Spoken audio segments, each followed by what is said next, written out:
ఆచి చికెన్ మసాలా. ఇప్పటి వరకు టీడీపీ వైసీపీ మధ్య ప్రాజెక్టులపై రాజకీయ యుద్ధం నడవగా ఇప్పుడు నీటి నిర్వహణపై కూడా రెండు పార్టీల మధ్య విమర్శలు ప్రతి విమర్శలు మొదలయ్యాయి.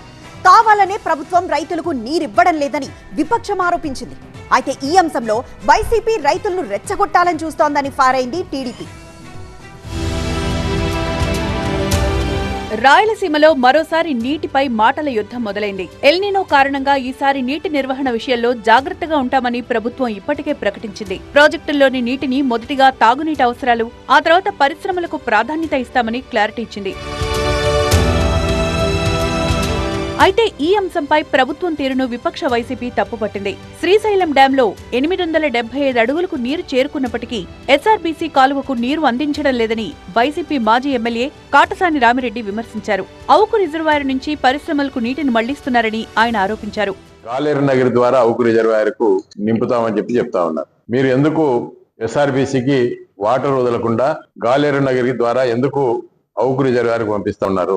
ఆ అవుకు రిజర్వాయర్ నుంచి సిమెంట్ ఫ్యాక్టరీలకు వాటర్ అమ్ముకునే దానికి ఆ యొక్క రిజర్వాయర్ నింపుతా ఉన్నారా అని చెప్పి నేను ప్రశ్నిస్తా ఉన్నాను.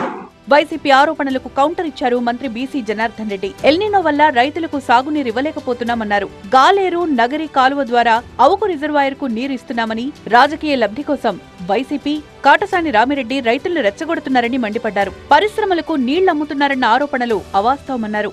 తాగునీరు ముఖ్యం. మనకు ముందు జిఎన్ఎస్ ద్వారా డైరెక్ట్గా అక్కడికి వెళ్తుంది, అంతే తప్ప ఏ పరిశ్రమకు ఇవ్వాలనేటువంటి ఉద్దేశం కాదు. పరిశ్రమలకు ఇస్తున్నది కూడా చాలా చిన్న క్వాంటిటీ. అది పరిశ్రమల మీద ఆధారపడేటువంటి వేల మంది ఉద్యోగులు ఉన్నారు. అది గుర్తు పెట్టుకోవాలి శాసనసభ్యుడు మాది. అది వాళ్ళ వ్యాపారం కోసం కాదు. ఏ సిమెంట్ ఫ్యాక్టరీ అయినా కానీ కూడా వేల మంది దాని కింద కూడా పేదవాళ్ళే బతికేది.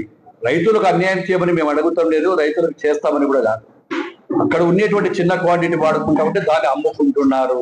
మరి గతంలో కూడా మీరు ఎన్నోసార్లు చేశారు, అమ్ముకునేటేనా? ఇప్పటికే ఏపీలోని అధికార విపక్షాల మధ్య అనేక అంశాలపై రాజకీయ రగడ నడుస్తోండగా ఇప్పుడు నీటి నిర్వహణ అంశంపై కూడా మాటల యుద్ధం మొదలైనట్లు కనిపిస్తోంది.